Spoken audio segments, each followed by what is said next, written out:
Welcome to the Mark Jackson Show. I'm Mark Jackson Jr., also known as Bluu, and it's a special edition today. But before we get to anything, we got a little snippet from a special guest that's gonna appear soon. So let's go ahead and play that. 35 years ago, I walked into my first training camp with the New York Knicks and I met Patrick Ewing. And from that day forward, he's had a huge impact on my life. I called him the mortgage when he was a player because he paid all my bills for so very long. But what I truly value is his friendship. There is no one, and I mean no one, as loyal a friend as Patrick Ewing is to those he's close to. All right, man. I know y'all excited for that. Anyways, y'all read the title. Y'all here. I'm not gonna hold y'all any longer. Matter of fact, I'm not even gonna announce. Let's get the wide shot and Pops. You announce. Yeah, let's go, PG. Yeah, throw the assist. This resume is a little different, so I had to write it down. Wow, this dude brought the paper out.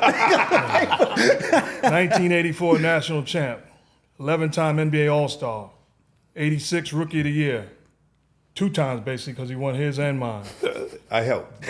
Top 75 player all time, voted top 50 player of all time, 2-time Big East Player of the Year, National Player of the Year in '85, 4-time Defensive Player of the Year in the Big East, 1981 High School National Player of the Year, 2-time gold medalist, former coach at the University of Georgetown, and New York Knicks all-time leading scorer, rebounder, block shots, steals, minutes played, games played, playoff points, you name it.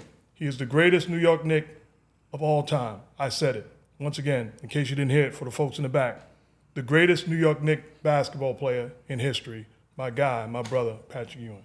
Give it up, y'all. Come on. I appreciate you. I appreciate you. You know, I've always said that you had the gift for gab. So, you know, you the real. You know, Ali had Boudini Brown. You go get my Boudini Brown. Tell them how I got you going playing. Hey, look. So, you know, first of all, we played against each other in Georgetown, St. John's, huge rivalry. We battled. I remember he got a dunk. We played them at Georgetown. He got a dunk at the end of the game. You know how he gets. He's all hype. So we come back to New York to play them. We got them that game. The Knicks drafted him. It was a great day for us, a great day for me. He alluded to in the intro that I think I was a huge part of him winning that Rookie of the Year award. Yeah. I tell everybody this, that we're on the floor together. I always knew we developed such a great rapport. He knew that I was going to have his back defensively when he needed help. And I knew that he was going to get me the ball when I needed the ball. Yeah. And then, like I said, he's the juice king. He is the hype man.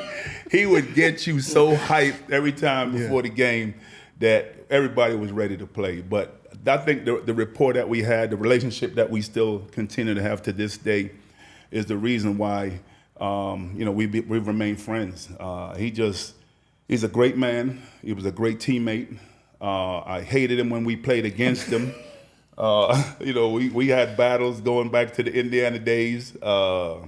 Him posting up Charlie Ward, him posting up Chris Childs, and baiting me, waiting for me to come down to help and dishing it off. But we had some great times together, some great games against each other, and he's just a great friend. The crazy thing is, he talked about defensively, I wasn't known as a great defender. So the only way I could stay on the court is when my guy goes by me, big fella block shots, I clog up the middle. So one time guy go by me, I'm like, big fella, coach, look at you getting ready to take me out, man.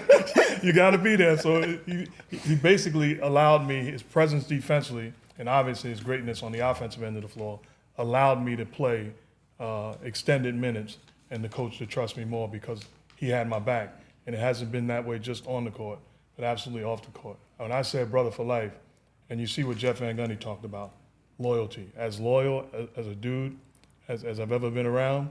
And you know you got friends or associates that'll sit there while somebody else saying something bad about you. This guy's nipping it in the bud immediately. But Talk about Jeff Van Gundy and his impact in your relationship.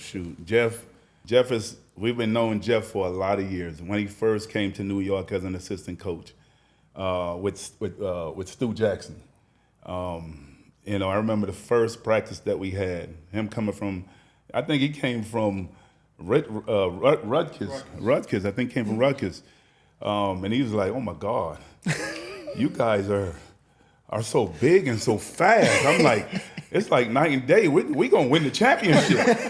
You know, of course, we didn't have as good a year as we would have loved to, but just the relationship that not only myself and you know your dad have developed with him over the years. Me playing for him for all those years, me also working for him. The work ethic that I showed as a player, he saw that. When I became a coach, I was working with the Wizards. So when he had his other opportunity to coach, he brought me with him to Houston. And then from then, just all the other people that I was able to work with. If it wasn't for the work ethic, if it wasn't for the friendship that we've all developed, and then you know seeing him and Jack on TV, that those two, that the way that the knowledge that they brought and brought to the audience, that everyone, and the one-liners that you know Jack would put in there, you know, hands down, man, you know, man down. He even got me saying it to my players, you know. But I think that both of those guys have been instrumental parts of my career, not only my playing career, but you know, my coaching career as well. Can you speak a little bit about what you took from Coach Van Gundy as far as you've had success as a head coach? What are some of the things that he impacted you or imparted in you? You know, I looked at everyone. I try to borrow from everybody that I not only played for but also worked with. Jeff Van Gundy, Pat Riley, Rick Pitino, John Thompson, you know, Steve Clifford, Stan Van Gundy, Tom Thibodeau. All those guys I've had an opportunity to play for, worked with. And I try to borrow from from every one of them. And I think the main thing that I learned from Jeff, even in his brother Stan, is preparation. You know, be prepared. You know, do the work ahead of time to get not only yourself prepared for the game, but also your team. And it taught me, come playoff time in particular, or more specifically, how we were prepared. If a team called a set, everybody in uniform knew it because we had rehearsed it, we went over it, whether it be film or on the court, just a special situation where we didn't go through the motions. And it sucks the life from the opposing team when you know their stuff better than they do. It does. That's true. That is true. So I want to ask, I got to go back because we talked about the Rookie of the Year trophies. I want to know some Rookie of the Year stories from both of you. And I also want to know what it was like for you to walk into a position to have so much help for your Rookie of the Year. Man, I felt like one of the Jacksons, not named Michael. I was with Michael. I walked in everywhere. It was, and back in my first year, we took regular planes. So we walked through the airports, and just to see the attention that he garnered because of his greatness, and he was the king of New York. So you walking through airports, and the funniest thing is people, all sorts of carrying 3 and 4 bags and a baby in their hands, sprinting two gates, 4 gates, 10 gates down, just to get an autograph of Patrick Ewing. Early on, like, you know, people run tank, so they sweating bullets, they drop their bag, put the kid to the mom, Mr. Ewing, can I get an autograph? He's like, no, thank you. I'm like, big fella, you got to sign my man out of breath, the bag. So just being around that presence, I didn't take it for granted. But I don't care who you are, even though you say you don't take it for granted, you truly do because it's human nature. And when I got traded other places and went somewhere else, it made me appreciate and value his presence, not just on the court, but off the court. Playing with him, just like I alluded to a few minutes ago, that was great. The rapport, the relationship.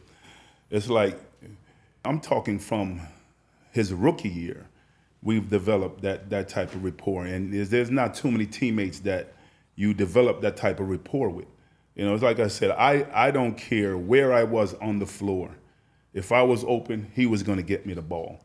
I watch, sometimes now when they show games or old games of back when we played together, I'm like, how the heck did he get that ball to me? I did not even know that he saw me. But not only that, but on the floor, but off the floor. Got to meet your grandparents. And, that was developed a great relationship with them. You guys weren't born yet. Yeah. So, but the relationship that we had on the floor and off the floor continued today. And, he wasn't right. Back then, I wasn't signing no autographs. I was like, I tried to be polite with it. Yeah. There's no polite way to say no. I tried to be polite. He did try. I tried to be polite. I was like, I wasn't going to be like, I see some people when they do it, they're rude with it. And I tried not to be rude. I tried to treat people the way that I wanted them to treat me or my family. So there's some of them I would do, but a lot of them I wouldn't. And, and back then, it's not like we're chartering, like the team's chartering now. There wasn't no charters back then. We in the regular airport at the airport. We're flying on the regular plane with everybody.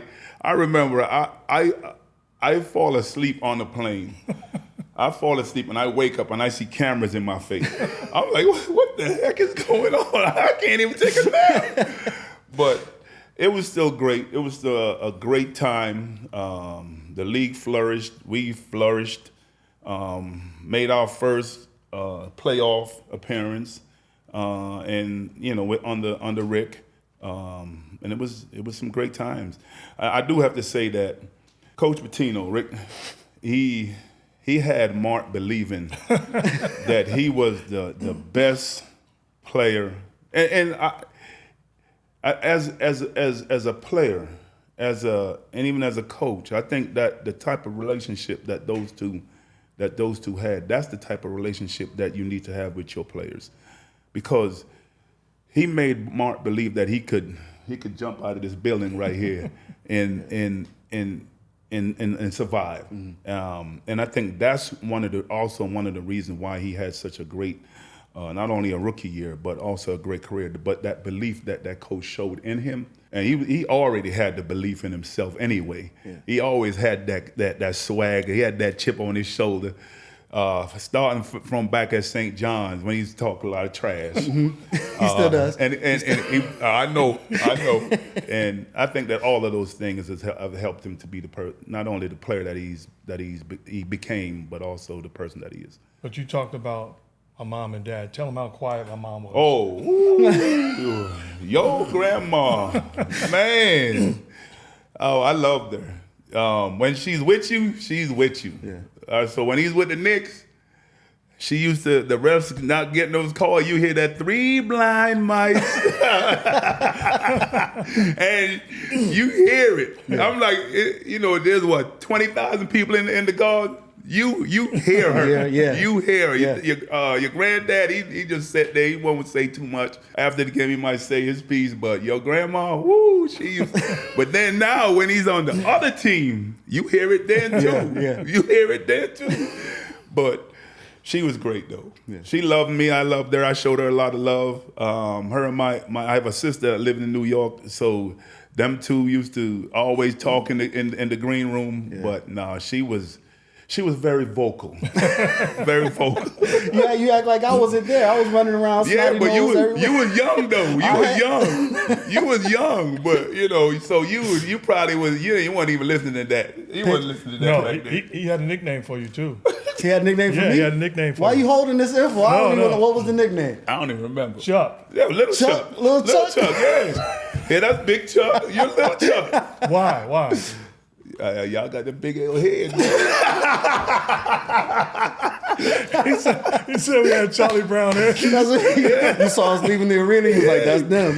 No, it's not leaving the arena. It's walking around, playing around. The green room on the floor. Everything. Look, it's intelligence. It's intelligence. Yes, it is. Yes, it is. Thank you. Yes, it is.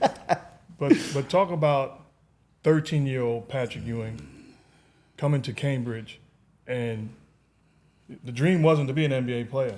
Yeah, every time I go back to Cambridge, I go to my mom and my dad's grave, and I tell them thank you.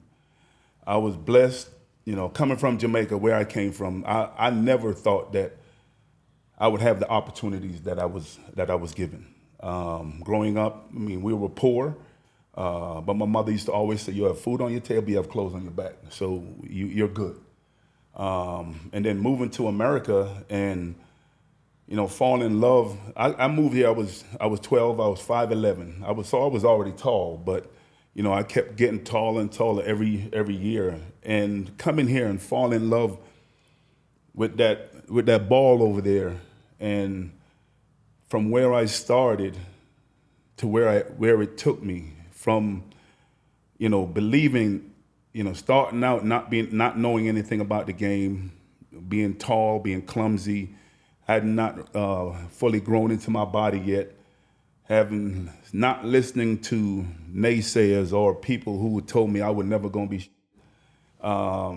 And that's why when I go out and I talk to kids, I always tell them, if you have a belief, if you have a dream, if there is something that you want to achieve, don't let anybody talk you out of it.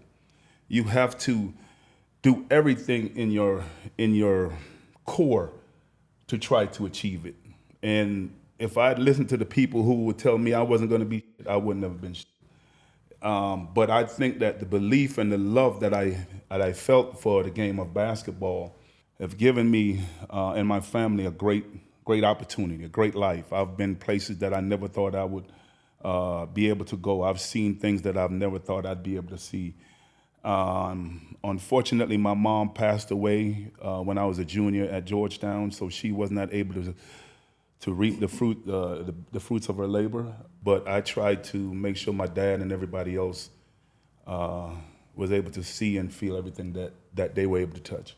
One of the most fascinating things during my research is you didn't even know that your mom came to see you in high school play. No. She snuck in the gym. Just snuck in the gym. And you didn't know that till later on. Till later on. It's funny. My sisters gave me a picture, and I have it in my house right now. It's my mom and my dad at one of my high school games. And I'm like, I never knew that they came. They didn't know anything about basketball. They didn't, they weren't really into sports. And I never knew that they came to the game. And that surprised the heck out of me, because they never said anything to me about it. And when I saw that picture, I was like, I was shocked. I was shocked. But I was also happy that they were able to see, to see what I was doing and what I was trying to become. You went from a cricket player, soccer player, to 76-1 after your freshman year in high school as a basketball player. Yeah, I was going to say something about that. You only talked about my one championship in high school. I won 3. Yeah. Let them know. The messed up thing is this is Patrick Ewing at his finest. 76-1. And what happened in the one loss? We got robbed, man. Yeah, exactly. We got robbed. Instead of saying we lost, they played good. We got robbed. Hey, look. All right. So as a high school player, as a college player, not so much as in the NBA. At least you try not to think that in the NBA. So we go to Wilbur Cross. Marinating in the spirit. We leave Massachusetts. We go to Connecticut to play Wilbur Cross. They cheated the hell out of us. They cheated the hell out of us. I'm talking about, man, we got raked over the coals. But they forgot they had to come back to Boston the next year. Had to come back to Boston the next year. Back? Oh, did we? Woo! We put a whooping on them.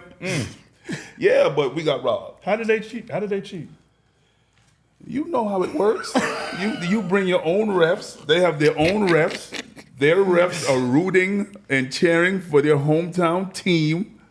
So they got every call. Mr. Jackson. Oh, my 76-1. That's getting it done, man. Yeah, we did. I was able to play with some talented kids. The only one other than myself that went Division I was Carl Hobbs. But we still had some talented guys, and we played together. They got me to rock. Back then, I wasn't a big scorer though, but they still got me to rock. We had some great coaches. I was fortunate enough to move when I moved here, that the people that took me under their wings taught me about basketball, taught me about the Celtics history, taught me about Bill Russell and his dominance and the things that he that he did. And I try to pattern my game after him. So, you know, Steve Jenkins was my first coach. Tim Mahoney coached me in high school. Mike Jarvis took over my sophomore, junior, and senior year. And then, of course, going and playing for the great John Thompson at Georgetown.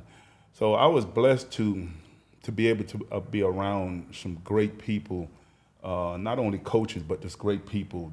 They didn't want anything. All they wanted to do was to teach and to build and shape and to mold people. One of those people was a health teacher, I believe, that poured into you? Yeah, Steve Jenkins. Yeah, he's my first, you know, he and I are still great friends today. You know, we were like his kids back then. There was about 12 of us. You know, we're all from the islands. You know, they didn't have kids at that time. We used to, you know, go to his house. His wife used to cook for us. You know, we would go camping and all of those things. And now that they have 2 kids of their own now, and you know, we're all like family. His son worked on my staff when I was at Georgetown. He was a video guy for me at Georgetown. He also worked in the NBA with Charlotte and Orlando. But you know, basketball is about it's about life. It's about the people that you meet and the people that you can touch and people that you can help elevate. And I think that I was fortunate enough to be around those people, and I want to be like that, you know, for the next generation.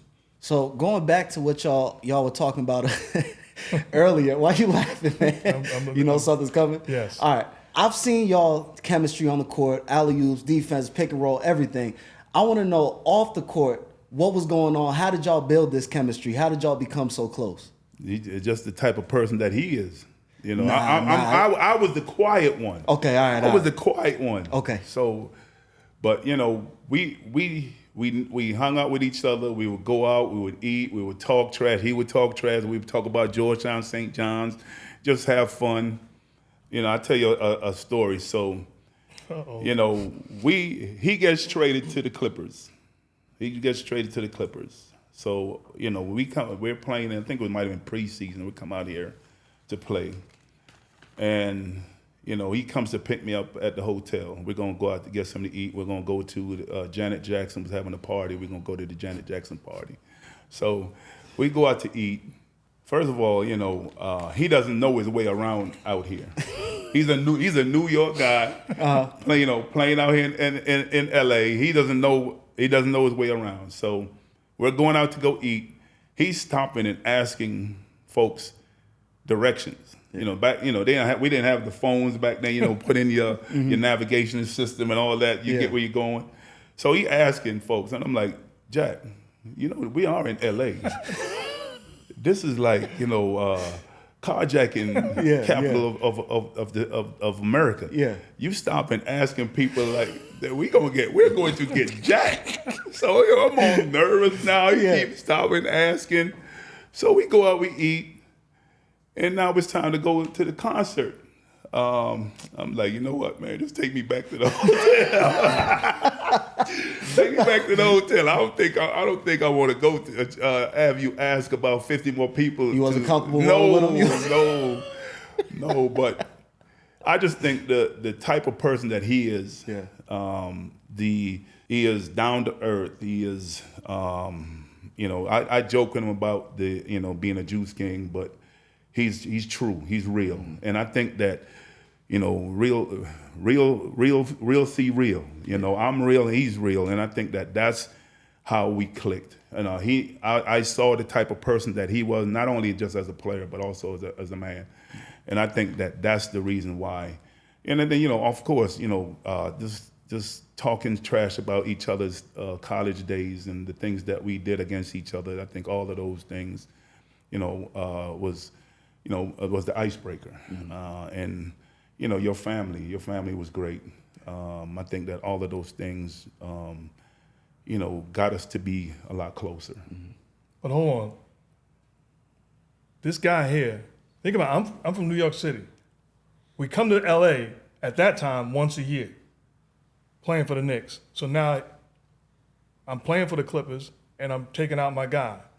This guy here goes after we eat, we're headed to the concert and we're getting ready to have a good time, go hang out in the streets of LA, which everybody looks forward to.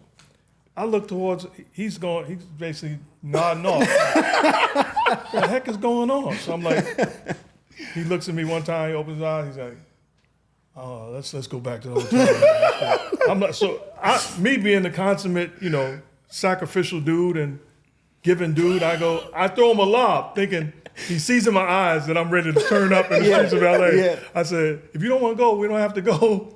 This is good. All right, let's go. I'm sitting there. I've never been so mad at somebody in my life, man. Hey, I did not hear about. I kept hearing about that night for the longest until he met your mom.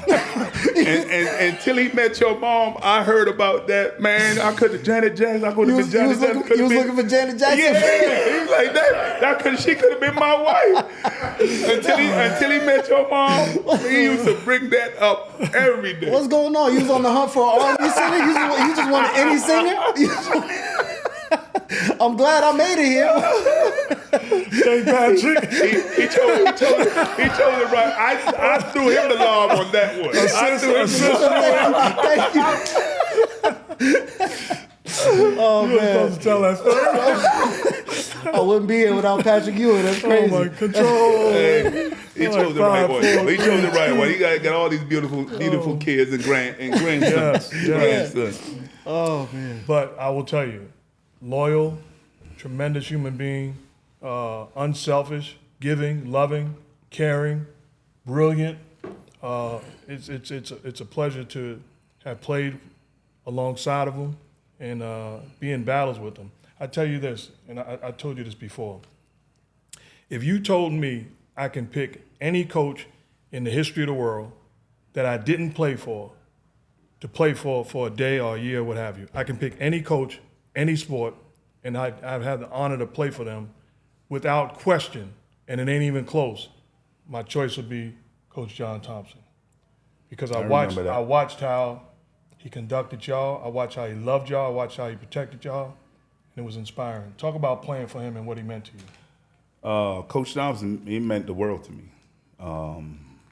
He was a person that I could, if you listen to any interview that I've given about him, I've always said the same thing. He was a person that I could look up to.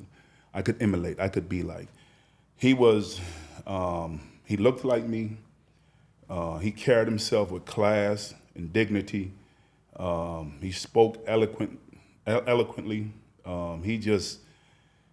He was hard, but he wants you to succeed. He was going to try to put you in position to succeed, not only just as a basketball player, but in life. He would bring people into our practices to talk to us about people who look like us, who have made it, not through the sports avenue, but they may have started off playing sports, but then they, got to be VPs at Coke or VPs at McDonald's. James Brown came and spoke to us. He started up as a basketball player at Harvard, and now he's in one of the biggest broadcasters like your dad in the TV industry. But just bringing people like that, trying to help you to see that, there's life after basketball. One of the things he always talked about was that someday the basketball is going to stop bouncing. He has a deflated basketball in his office, and we still had it at Georgetown. You got to set yourself up for the next opportunity. We were fortunate enough to play a lot of years. Your dad was able to parlay that into the broadcasting business. I played a lot of years, and then I was able to parlay that into being a coach. It's something that I never thought I would ever do, but I fell in love with it. Just like he knew that he had fell in love with being on this side of the camera from back then. Mm-hmm. But I think that Coach Thompson tried to give all of us that opportunity, give all of us that knowledge, and to lead us, to try to see that there's also another side of life. Talk about the coaching bug. You still want to coach? You still have interest? Oh yeah, I still want to coach. And I just like I said before, coaching is something that I never wanted to do. When I was playing, people would ask me, what do you want to do next? Do you want to coach? I'm like, no, Coaching, nah. The only coaching I wanted to do was to coach my kids. But I was given an opportunity, through Michael Jordan. Michael Jordan was running the Wizards at the time, and when I decided to retire, he gave me that opportunity to come to Washington and try coaching. Said if I didn't like the coaching, they'll move me into the front office. Try the front office. Well, I tried coaching under Doug Collins, Larry Drew, Johnny Bach, Brian James on that staff, and fell in love with it. And now, all these years later, 20 years later, I still have the bug. I still have the love. It's funny because I remember when my last year playing was with the Orlando Magic, and Johnny Davis, he kept bugging me. And at that time, I didn't know what the hell he was talking about. He's like, man, why put all that knowledge on the shelf? Why put all that knowledge on the shelf? And I didn't want to hear it at that time because, I was playing for Doc. I wasn't getting that many minutes. That's the first time in my life that I was not a starter or was getting the big minutes. So I was trying to navigate through all that. And, once that season was over and then was given the opportunity for Michael and just being able to, see those kids, all the things that you're trying to teach them and, them picking it up when you're not looking. I think that's how I fell in love with coaching. I remember watching your games, and they'd go into the huddle in the Wyatt, and you can tell the passion that you were speaking with impacting those lives. Right. To me, coaching is just like being a parent. Just like, growing little Jack, a.k.a. Blue over there. and the rest of the kids. When us as parents, we try to, sometimes our kids would take advice from other people before they take it from us. So to me, coaching is just like that. So you're out there trying to teach them what they need to do. And a lot of times it's like they're not listening. But what the joy is like when they don't see that you're watching and everything that you are trying to teach them and that you see them do it, I think that's the joy that I get from it. And then also, the competitive part of it. I'm very competitive. We were all competitive players. And, I'm not out there physically playing, but I have to come up with a game plan that's going to help them to win. So that's something that I love about it. All right, man. I wouldn't be right if we didn't take time and talk about the New York Knicks, man. I saw you at Game 5. Yeah. I want to know, what's it like for a legend to come back into that building and see just watch them? First of all, it was great. Yeah. Unfortunately, we didn't win that game, but the fans showed me a remarkable amount of love. They respected everything that not only I brought to the table, but the people who came before me brought to the table, and that your dad is part of it. Even though he went on to other places and kicked our butts a couple of times. But no, it was great being at the Garden. It was great that the fans showed the appreciation to me and the rest of the guys that was there. Unfortunately, they didn't win that game, but they were able to get it last night. What's the biggest thing that you see with this Knicks team currently? I love what they do. I love what Tom Thibodeau has done with that team. They have a toughness. They have a belief. Brunson is having a remarkable year, not only year, career. It's funny, he's just like you. Used to be running around the locker room. That was him back when he was young. He hoop a little better. A lot better.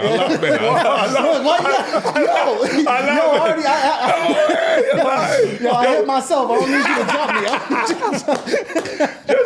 just seeing the things that he has been doing, it's remarkable. It's especially like his dad. His dad was a journeyman. A lot differently than your dad.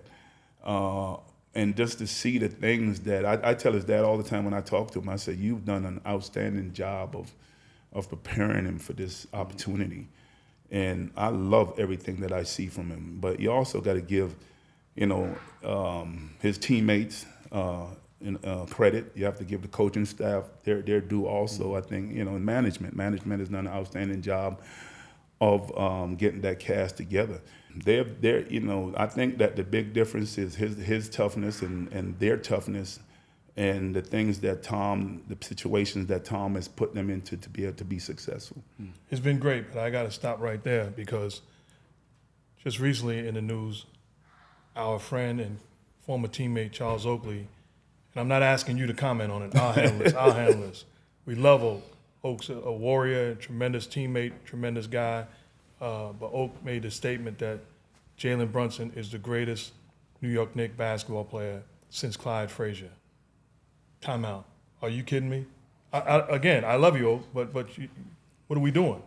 Let me introduce you again to the greatest, not just since Clyde Frazier, the greatest New York Knicks basketball player of all time. That includes everybody. If you put everybody that ever played in the blue and orange, and you put them on the draft board, the #1 pick is Patrick Ewing. So that's nothing against Jalen Brunson and what he's been able to accomplish and the incredible year that he's put together and what he's going to do moving forward. But it is beyond question, no question, that this guy is the best to ever do it in blue and orange. Well, I really appreciate that, but I'm not going to get in. I love Oak. Oak has done. We've had some great years together. I always called him my hitman because anything physical, anything dirty, he was going to take care of. Jalen is a great player, and I'm happy for his success. I'm happy for the success of the New York Knicks. I'm happy for the success that Tom is having with that team. But I try not to get involved in all that. Yeah, I don't want you to get involved. Who's better? Who's this? Is it myself? Is it Clyde? Is it it's you. Willis? It's you. It's you. And I watched those guys, and they're great. And I loved them growing up, and they were heroes of mine. Right. But it's you. No, but I appreciate that. Yeah, absolutely. I appreciate that. And you call Oak your hitman. How about we was on a plane once, right? And we were throwing grapes. Oh yeah, at Sidney Green. Lord. So everybody throwing grapes at Sidney Green. He's sitting in front of us. So now Sidney turns around and says, "Hit me with one more grape. I'm coming back there and knocking somebody out." That was me, Rod Strickland, Pete Myers, Charles Oakley, Gerald Wilkins. So we say at the count of 3, we're gonna throw another grape. So everybody got a grape in their hand. 1, 2, 3. Hits him in the head with about 9 grapes. Sidney Green has the opportunity to come back there and go after me at 6'4", Rod Strickland at 6'4", Gerald Wilkins at 6'6", anybody else. Being from New York, he decides to go after the biggest, baddest dude. Never got to Charles Oakley. Before he got to him, a right hand hit him. We admitted we on a plane. On the team plane? On the team plane. Oh, no, that's crazy. That's crazy. So back then, the media used to travel on the plane with us. Remember that? Yes. The media used to travel on the plane with us. So, of course, we had that big old brawl. So in the back page of the paper the next day, that's all they talked about. So Pat Riley, the media can no longer be on the plane with us because of these guys. Yeah. Oh, Rick Pitino was the coach. Well, Yeah. Well, Rick could not be on the plane with us anymore. That's how Oak was moving? Man. Oh yeah, look. Yeah. So Oak was he was a bad man when it comes to throwing those hands. We're Xavier McDowell's playing in Seattle. Yeah. He played in Seattle and then ended up playing with us for a year. So they got into it in the Garden one night, and Oak busted him up, bloody, busted him. It was ugly. And X was like, "Patrick, and I'm gonna get you too." Like, why you gonna come in here? I'm trying to break it up. But that's the type of teammate Oak was. He was physical. He had your back. I enjoyed my time with him in New York.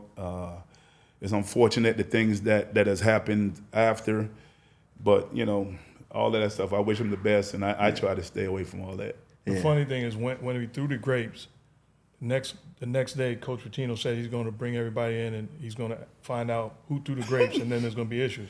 Now, I'm his guy, so all of these guys thinking, "Oh, Jack's going to rat." Jack's going to rat. So I get in the morning. I'm the first one he wants to see. He got me in the office. He's like, I'm a rookie. He's like, "Who threw the grapes? I need to know." I'm like, "Coach, it's too much pressure. It's hot in the streets, man. I can't help you. I cannot help you, man." I came out the meeting, all eyes on me in the locker room. Did you snitch? But great times though. Yeah, No, yeah. it was. No. Yeah, you know, and I love playing for Rick. I love playing for Rick. It's funny because, you know, Rick was one of the first to start. They were the bomb squad. The bomb squad. So they had the bomb squad. So this jacket. yeah, It's the a bomb squad. jacket, So yeah. you know me, I'm a post-up player. I'm a post-up guy, Yeah. you know. So I would get the rebound, I'd kick it out, and I'd run down, I'd try to post up. And I'm looking, I'm like, the ball's already in the air. I'm like, what the hell? I'm like, can I get the rebound, I kick it up, I run back down, the ball's going. I'm like, can I touch the ball at least once or twice? Those dudes up there jacking that bad boy up. Yeah. I'm like, the bomb squad. So I think our team was one of the first to start this, you know, like the way basketball is now, is a more of a three-point shooting game, more open space.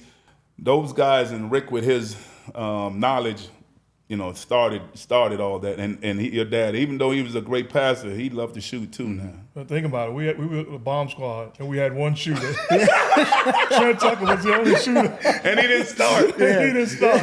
But He rebounded outlet into non-shooters. We just jacking up threes. Jay New, Hot Rod, your dad, all those guys, they were putting it up. Yeah. But I'm watching you at the Garden at the Knick game, and I see John Starks acting a fool on the baseline, just wilding out. Like, but the funny, every time I see him, I'm reminded when John McLeod became the head coach, and John McLeod came in and he wanted to throw Patrick entry passes on the block from the perimeter in a bowling style pass. So you basically throw it on the ground and roll it to him, right? So I'm like, that's not how I've been with the dude all the time. I know the dude throw his hand up, that's the target, right? But John Starks was coming off the bench, so he's trying to Impressed. He's trying to impress. John Starks coming to the game and bowl it like he's Phil Weber, like throwing let it roll out of bounds.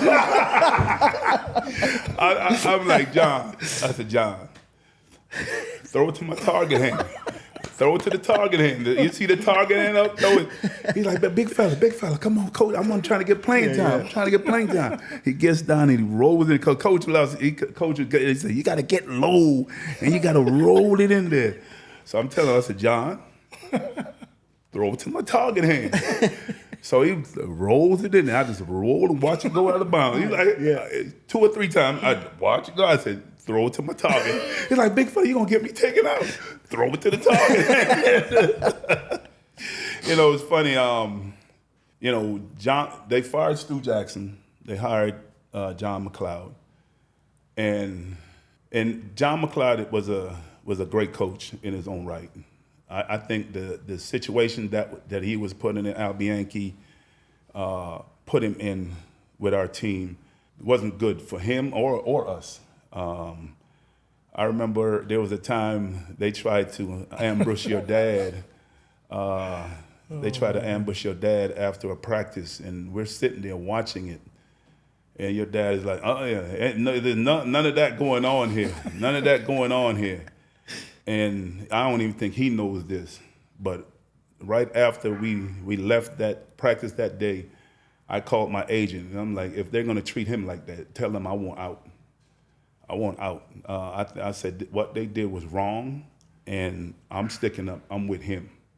So, you know, it's funny because we went to Miami after that practice, and I got back in about 2 or 3 in the morning. And there wasn't any cell phones back then, so the room phone is blinking, and by the time I pick it up to check the message, he calls me again. You know, it's Coach McLeod. He's like, big fella, come to my room. He's like, what can we do? What can we do to make you happy? I was like, first of all, you gotta stop treating, my man the way you treat them. I think that was wrong. But he lasted a year, and they decided to move on and get Rick. No, I think who came at Pat. Get Pat. Mm-hmm. Get Pat Riley, and it was different, a lot different. Pat Riley was a great is a great basketball mind. I enjoyed playing for him. I was shocked when he left.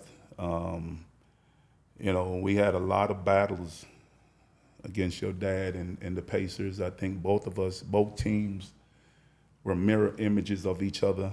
You know, your dad, he was always ready for those games. He wanted to make sure that we knew that we made a mistake when we traded him. Talking trash, you know, and talking trash while he's playing. Like, you know, he got the ball, and we had, like I said before, we had Charlie Ward on him, or whoever we had on him. Yeah. And he had the size advantage against any of our guards. And he knew that I'm like, you know, I'm there ready to help. I'm ready to help. I'm trying to stunt. Yeah. And he there baiting. If I don't come, he'll score. Yeah. If I come, he'll dish it off to my man rolling down, you know. So he did, yeah, come on, big fella. Come on, big fella. What you gonna do? But, you know, we had some great battles, you know, with him and Reggie and the Davis boys and Rick Smits. You know, unfortunately, you know, a few of them didn't go the way that we would have liked. Yeah. It's funny. This is now I don't even more years ago. I remember when I missed the layup. Oh, how could I forget? I missed. So I missed the finger roll game 7, I think it was. And it's funny because the previous year, you know, I dunked it in to take us to the finals. So I missed the game, the finger roll game 7. Now, fast forward, 20, 30 years later, I'm in the airport. Some guy comes up to me. He's like, man, Patrick, man, I really love you, man. I love you, but how you missed that layup? I said, my man, that's 30 years ago, man. That's 30 years ago. Come on, you killed this parlay or something. Yeah. I'm like, I said, you're going to just bring me back to all that bad feeling, the memory that I had that night. Because after, I swear to God, I thought that layup was in. It just in boop, boop, boop, and just came back out. I was like, oh my God. Just brought back all that bad memory. I started You probably envisioned me coming out of nowhere and blocking it. I mean, no, but we had when we played together, we'd be on different sides at times, scrimmaging or whatever. He tried to come double. Teardrop floating, he's swinging it, trying to block it. So I'm like, dude, you never block my shot. He's like, oh, I'm gonna block it. So I said, if you block my shot, I'm gonna retire at that moment, right? So now I'm traded to the Clippers. We come back to New York, right? I blow by the guard. Out of nowhere, I throw up a teardrop. This dude has never played with such force and intensity than this particular player. Swats it out of bounds. And you're like, retire, Chuck. And as you see, never did, right? Never did. But we used to go to Hillside Avenue. You know, you get the beef patties and cocoa bread and pineapple drinks, and it was just like Cola champagne and all that, yeah, man. All the Jamaican food. You look like you ready for more. I'm ready for more right now, baby. Shoot. Hey, look, I'm still a Jamaican. Even though I was raised here, I'm still Jamaican. I love my Jamaican food. Yeah. Your favorite is curry goat, right? I love my curry goat, my oxtail, my curry shrimp, my escovitch. I'm getting hungry. You don't eat. He doesn't eat none of this stuff. Don't let him front. The beef patty with the cocoa Don't let him bread. front. That's all he eats. Everything else, he's not even trying it. Nah. Back then he used to. No, nowadays. No, I wasn't eating that. You got me mixed up with Hold another up, man. point. Hold up. What do you mean? Yeah. You trying to? What's up? You trying to talk about my people's food? Yeah, man? exactly. What are you trying to do? What you trying to do, man? My incredible sister-in-law is Jamaican, so I understand it. So she used to cook it, and you would tell you when you. That's like saying I got a black friend. What does that mean? What does that mean? That was pretty good. What does that mean? That was pretty good right there. Come on, man. I can hear your mom now. That 3 blind mice. Come on, Yeah, man. come on. My bad. It is what it is. But at least he ate the beef patty. That's true. That's true. At least he ate Little beef cocoa patties. bread. But back to the John McLeod story, when they basically was wrong. They were setting me up to try to get out of character, and then they wound up suspending me, and the headlines controlled the media, so it was like I was the bad guy, which I wasn't. I'm not making an excuse. I'm glad he told the story before I told it. But Jeff was an assistant coach on that team, and Jeff told me about the meeting that they had in my absence while I was suspended, and guys spoke up on my behalf, and Patrick held it down. But we had a backup center named Eddie Lee Wilkins, who all he wanted to do was score. So everybody's talking about, yo, y'all did Jack wrong. It was wrong what y'all did. Eddie Lee Wilkins raised his hand. He's like, I just need some more touches. And that was this guy. He said, forget about that. I just need some more time and some more touches, man. And that was his guy, too. That's funny. He like, Jack playing good this season. I need to worry about myself. But to show you how the NBA works and how it's a different ball game, Bill Cartwright was our backup center when I got there. He was a backup center, and then we traded him to the Chicago Bulls. The scar on my eye is an elbow of Bill Cartwright. Just physical. He beat you up when you play against him, all of those things. So I signed with the Knicks after I'm drafted. The first 3 days, I never told him this, the first 3 days of camp, I'm like, Bill Cartwright's better than Pat Ewing. I'm like, I'm watching both of these dudes. Bill Cartwright is better than Patrick Ewing. I didn't know how the pros work. He was going through the motions so he didn't get hurt. But I'm like, Bill Cartwright is nice, man. Hey, Bill was hurt my first year. He was hurt. He had the foot surgery. He came back the next year. So we're practicing, and Jack, bowing elbow. I'm getting busted leg, elbow in the head. I'm looking at him because I'm getting ready to fight him. I'm like, this man trying to hurt me. Yeah. Then I realized that that's just how he played. He's always flailing and stuff. So I let it go. I'm like, Rick they used to always ask me, why you just shooting too many jumps? I'm like, I'm not messing with Bill. I like to play in the games. Yeah. But, it's a great teammate, great guy. And it's funny because Michael even tells a story that when he was in Chicago, everybody used to run floppy back then. So, usually when the guards are supposed to tell you open, so you open so they can come through. I guess Michael never said open, and Bill stuck his arm, knocked him out. And Michael said from that day on, he told Philly he was never, when Bill's on the floor, I'm coming off. I'm practicing, I'm coming off. But that's just how Bill was. And I remember we're playing Houston, and we're playing against Keem and Ralph, and Bill did, I don't even know what move he did, but he elbowed Akeem in the face. Akeem almost tore his knee up on the same play. They had to take him out on a stretcher. I was like, man, dang, I'm glad that was not me, but I'm glad Akeem. I'm glad the big fella's out right now. Those were the good old days. I got a question. This young generation thinks a certain way. Who is your GOAT basketball? Here we go. It's funny that everybody asks that question. And to me, I think Michael Jordan is the best in my era. The way that he played, everything that he brought to the table, not to take anything away from LeBron or Kobe. LeBron is great, but Michael was a killer from day one. He was an assassin from day one. I thought that LeBron had to learn how to be an assassin. He was great now. Like if you ask me who would I want to play with, I'm gonna say LeBron because you want to score. Yeah, I want to score. I want to score. LeBron is a lot like Magic. He's a facilitator. He knows how to get people the ball, and he became a scorer as he got older. But he's great. But I'm gonna say Michael. But you can't take anything away from the rest of the guys. You can't think. You got Kareem, you have Wilt, you have Bill Russell. All these guys, Dr. J, all these guys were great in their era. I think it's rough when you just pick one person to say this is the greatest of all time.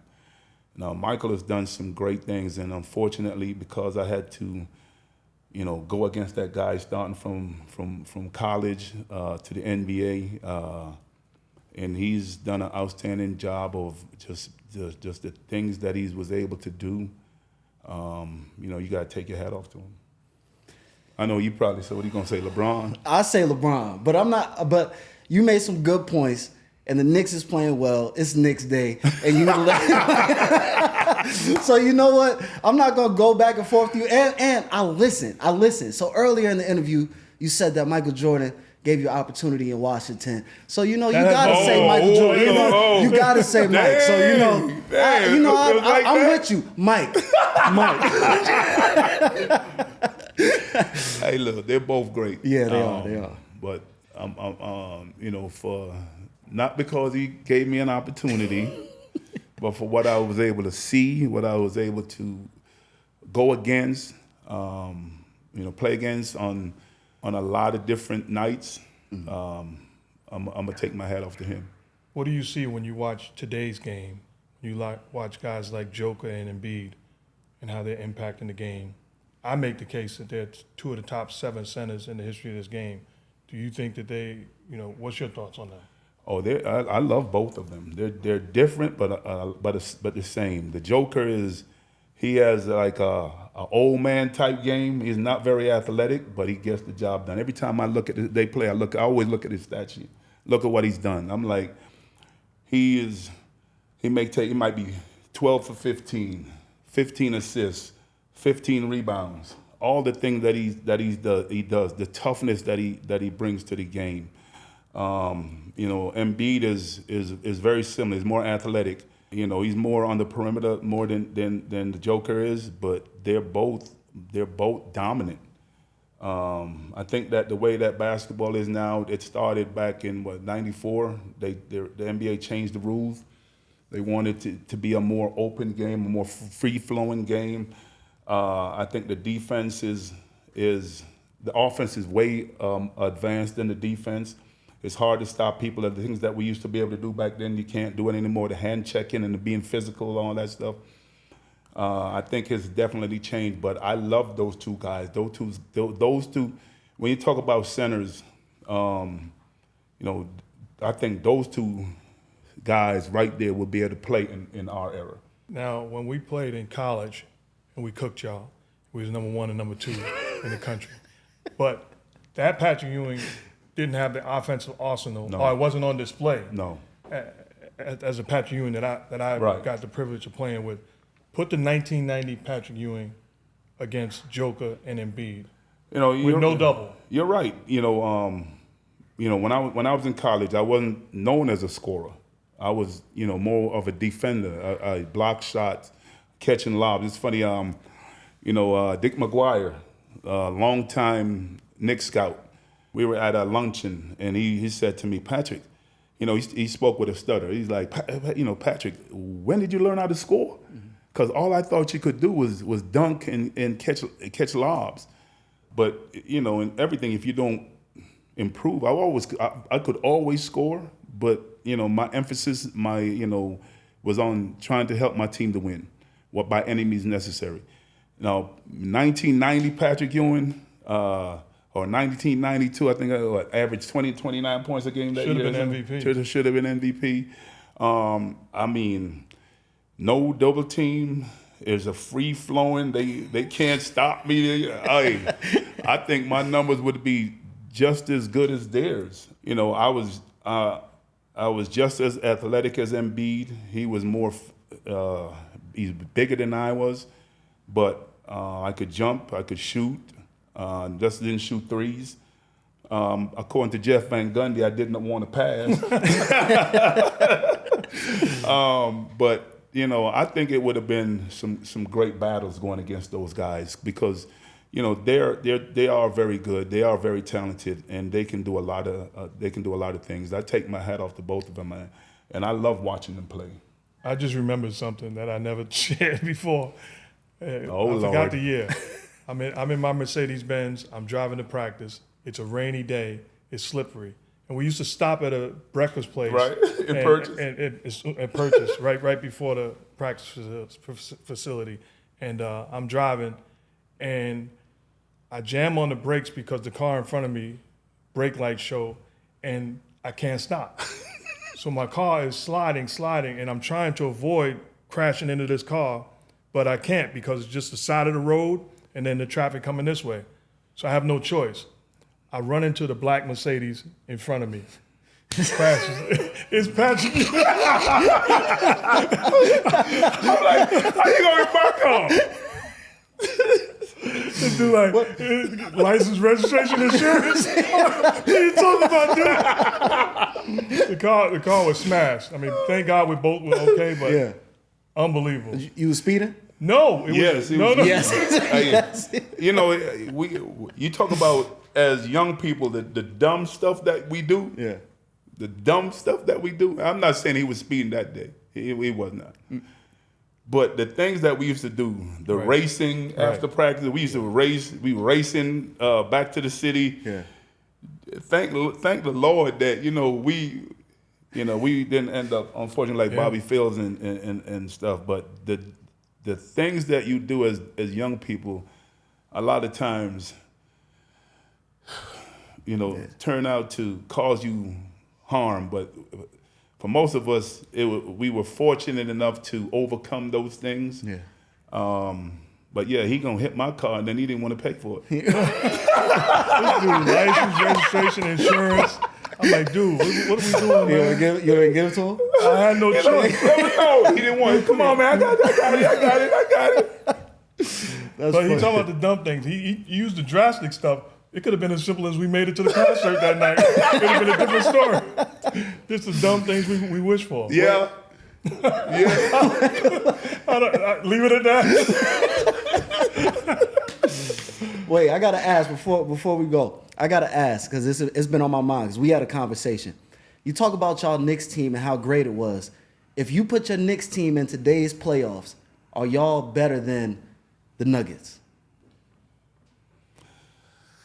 Which Knicks team are you talking about? Y'all best New York Knicks team, whichever one y'all want to choose. Are y'all winning the championship this Pick year? my 92 Knick team. 92 Knicks team. The Nuggets, they're good. The Joker is good, but I think we got him. Jewelry. All right. Give me my ring. Give me my ring. All right. No question. All right. No question. I just had to ask. But, no question. You got to take your hat off to what Mike Malone has done with that team and the management has done with that team, and then the Joker. I mean, he is great. He is great. The things that he's been able to do. No center other than Kareem, I think, I'm not sure after Kareem has won back-to-back MVP. I mean, this is what if he wins it this year, it'd be about his third. His third. I mean, I think that's remarkable. Yeah. And you talk about Mike Malone. Remember him as a young assistant, and also his dad, the late great Brendan Malone. Yeah, I worked with Brendan for a lot of years, and he coached me. He was on the staff my rookie year with Hubie. Then he went back to college and. I had the opportunity to work with him for 6 years in Orlando. It's funny because when I got the job coaching at Georgetown, win, lose, or draw, after every game, I would get a book. He would text me a book. What you did this good, you did that good, what you should have done. Make sure that you're talking to the team, pumping them up. I'm reading the Brendan stuff. I'm like, Brendan, you have not changed. You have not changed. But no, he was a great man, a great coach. I enjoyed working with a great friend. Great friend. How many kids and how many grandkids? Who? You. Me? You. 5 kids, 4 grandkids. Unfortunately, my son, Patrick Jr., he moved to Australia and he took my grandkids with him. I'm really upset at that. I say he can stay over there. Him and his wife can stay, but the grandkids, they need to hurry and come back. How does it make us feel old when my daughter Heaven and your daughter Randy, working NBA games and around each other, sending pictures to us? That was a great day. Seeing that they, the picture and seeing that they connected, and you and I have come a long way. And to see our kids, running around in the green rooms, and now that they're adults, and seeing them, develop that friendship, I think it's great. We as parents have done our job. We got some great kids. Amen. You have the opportunity working with now both of y'all are throwing lobs to each other. Y'all are throwing lobs to each other. I think when I watch your show. I think that you. And he watches. I watch it. I watch it. That's love. I think That's you love. guys have done an outstanding job with doing what you're doing. Thank you. I think the network was wrong when they let you and Jeff go. I'm not gonna argue with you. That's my. That's not only them, but also when Golden State let you. You already know my feelings on that. But I think that you guys have done an outstanding job with this platform. Thank you. I think that from watching it, once I came out here, I'm like, look, are you gonna have me? You ain't called me to come on yet. You have not called me to come on the show yet. So I'm like, hey, I'm in town. What's up? Yeah. You gonna bring me on or what? I refuse to be that dude in the airport chasing him down, and he says no. But no, I think y'all have done an outstanding job with this show, Thank and I love to watch it. Thank you. Keep doing it. Keep doing your thing. Keep throwing each other live. If I wasn't this old, my knees wasn't hurting. I try to go catch a couple of them. So I gotta ask y'all. This just in: Darvin Ham fired today. So, what is your feelings regarding this new breaking news? I mean, it broke this morning, but let's talk about it a little bit. To me, it's unfortunate. I love Darvin Ham as a player and as a coach, as a person. I think he's done an outstanding job. He shows that he can coach. When you look at his team and what he has to work with, I don't see how they expect him to how successful they expect him to be. And sometimes it's not the coach. Sometimes they got to look at themselves. But I think it's unfortunate that they let him go. Hopefully he'll rebound and get back on his feet. He showed that he's a great coach. Yeah, I echo everything he just said. He's a former teammate of mine, great guy, great coach, had success with the Lakers. What I don't like, and I'm sure Big Fella can attest to, is when rumors about replacements before he's even fired. That's dirty pool, and that's wrong. He's a class act who did an outstanding job, and like he said, I'm sure he'll land on his feet. All right, what kind of coach do the Lakers need? I mean, that's hard to say. You have aging superstar in LeBron. AD is a talented player. You don't know if he's going to be playing or not playing based on his history. They have some guys that are young but talented. So it's going to have to be a person who is going to have to be able to handle LeBron. LeBron has to give his okay to, and also is LeBron going to be back? Those are all the things that you keep hearing. So I think that whoever they hire, they're going to have to be able to navigate that situation with that great superstar in LeBron, your guy. Mm-hmm. Yeah.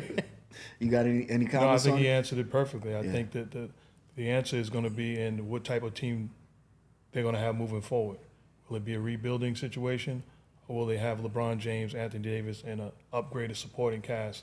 Then that's a different type coach you need. So that'll answer itself, and it's a prime job, no question about that.